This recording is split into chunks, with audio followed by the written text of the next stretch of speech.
Everywhere I turn, MSPs are trying to figure out how the heck to use AI within their business. A few are using AI to level up their efficiency game, which is great to see, but far fewer are using AI to make any kind of real money. And the underlying thing I'm seeing mostly across the board is that there's very little strategy as it relates to how people are using AI within their business, whether it's MSP related or elsewhere as MSP clients related as well too. So let's get into all of that today, because I think it's a really important thing to kind of dig into. My name is Adam Hanneman, and welcome to Ramblings of a Geek. I've been in the MSP space for a better part of a couple of decades, and I have the privilege of working with a couple MSP-specific AI groups and have been in the industry long enough to kind of see lots of things come and go. So let's go ahead and get started on this ramble. For the most part, there seems to be a direction in the let's use AI tools and then some things will happen and then we'll make money, right? And the reality is that that's not how this is going to work.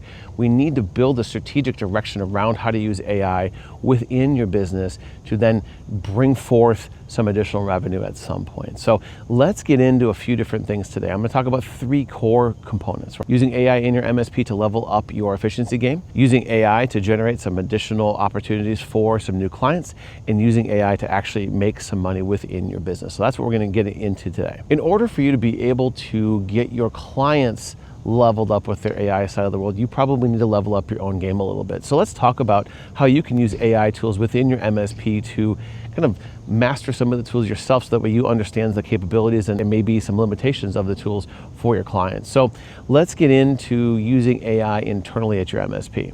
There's a few things you can use AI for, and there's probably going to be a lot more as this goes on, right? Because the whole field of AI is ever changing.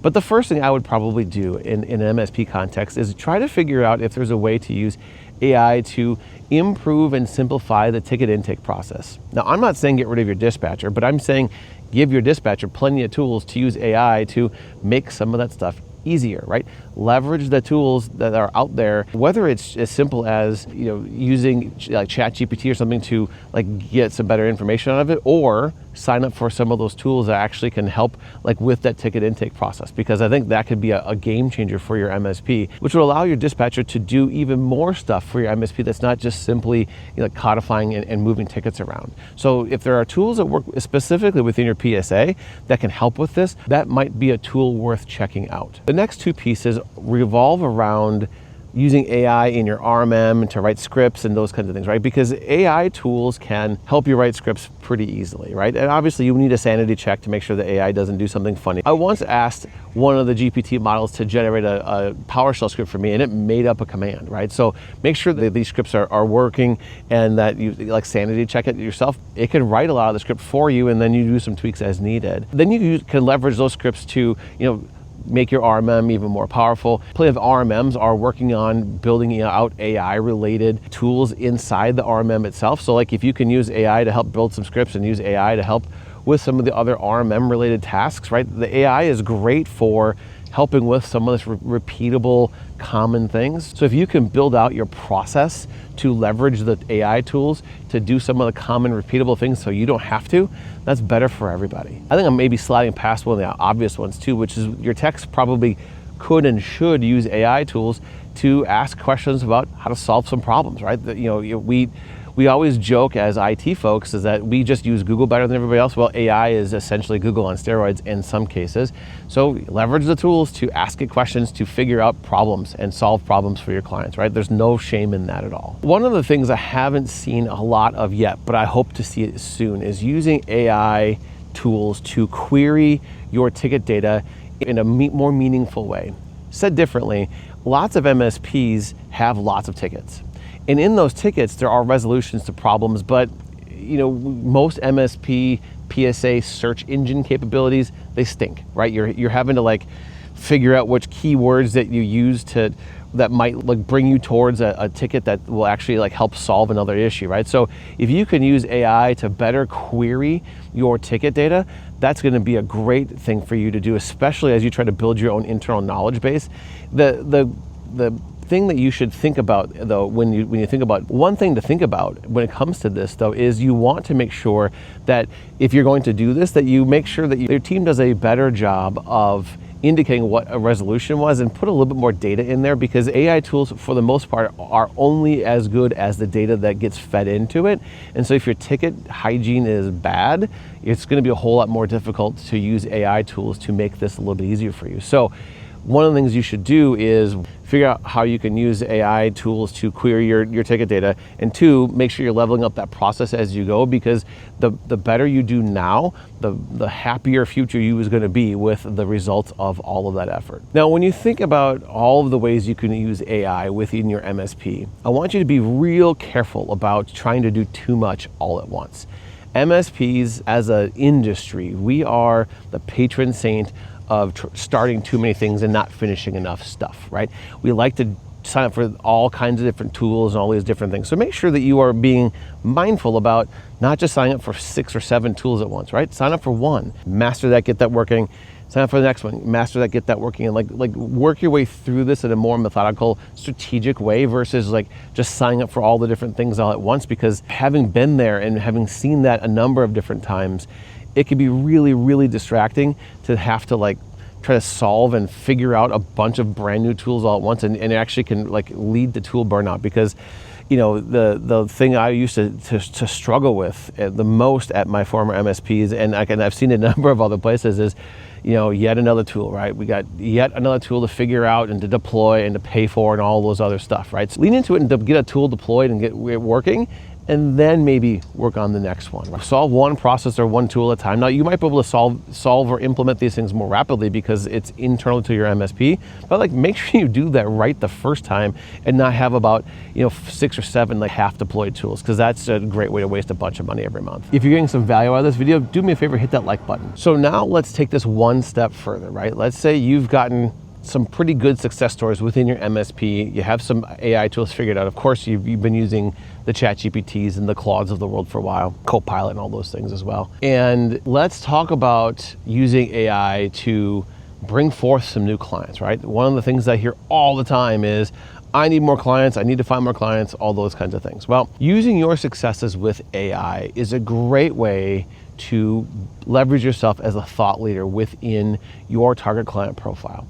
Again, all roads lead back to target client profile. If you have a common set of clients, a common set of industries that you work with, this is a really powerful way for you to leverage that expertise to bring forth some really strong thought leadership content. Now, thought leadership content is not a, hey, when you sign up for me, this is how we do things. This is how you can use these tools in your business today to make your life easier.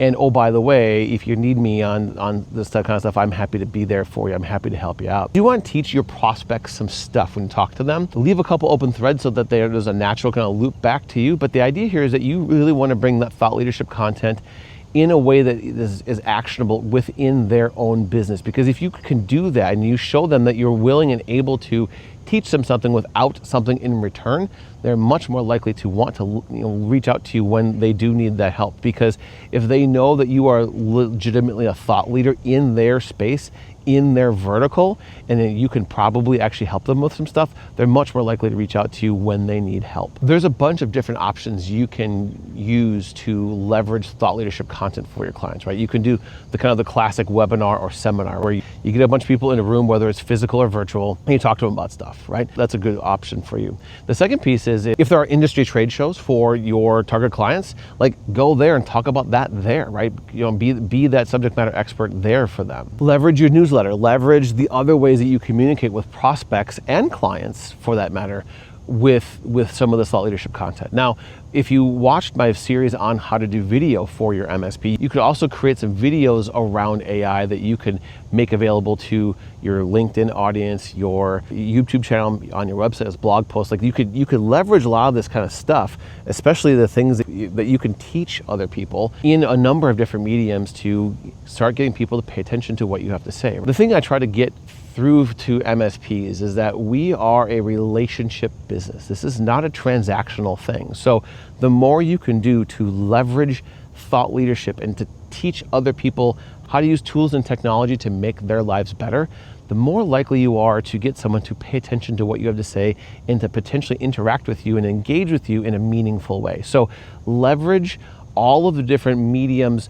for thought leadership and bring those forth to your prospects, and do that in a thoughtful, kind of strategic way, right? Don't just do a webinar here and a seminar there and a video here. Like put together a plan for how to leverage a few different things along the way, and then go execute on that plan, right? If you do that, you're much more likely to get somebody to actually engage with you. Now, you're not likely to get a ton of people, but you're only really looking for, 2, 3, 4, 5. Like, you're not looking for these huge numbers. You're looking for a few, build some success, and then like rinse and repeat, right? Because then when you're doing these webinars and seminars and those kinds of things, you can leverage your other successes with your clients as well, right? And that, especially if you sign clients and you can demonstrate that you helped them with something in particular, leverage that learning, leverage those case studies, leverage the referrals and recommendations that you get from those clients that you now have helped, of course.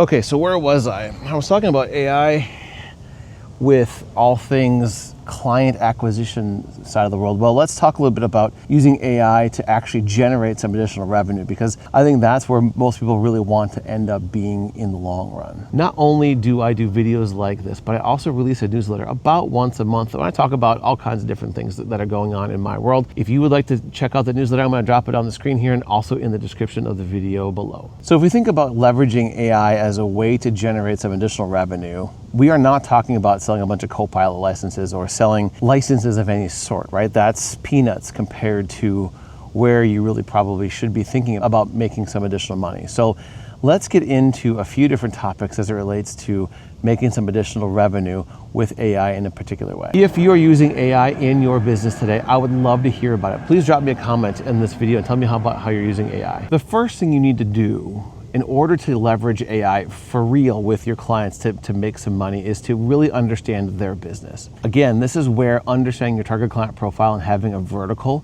or a couple verticals is really important, because the more you are able to focus on a specific set of software, a specific set of problems, a specific set of processes within a couple different types of companies, the easier it's going to be to understand how they make money, how their business flows, and all of those things. Because in order for you to be able to leverage tools to make them some more money and make you some more money, you need to understand how their business moves along, right? If you don't understand that, it's gonna be really hard to make a dent for your clients with using AI tools and those kinds of things. The second piece is you need to make sure that you're using the tools to solve problems that they care about. The key here is if you don't understand what problem you're trying to solve, but you're just throwing a tool at it, yeah, good luck, right? The reality is you're probably not gonna move the needle for them, or if you do, it's by accident. And the last thing you wanna do is accidentally make more money, because it's, as on the one hand, yeah, cool, made some more money, but the reality is you wanna be able to make this thing be a repeatable thing. And if you just accidentally stumbled upon it and don't know how you did it,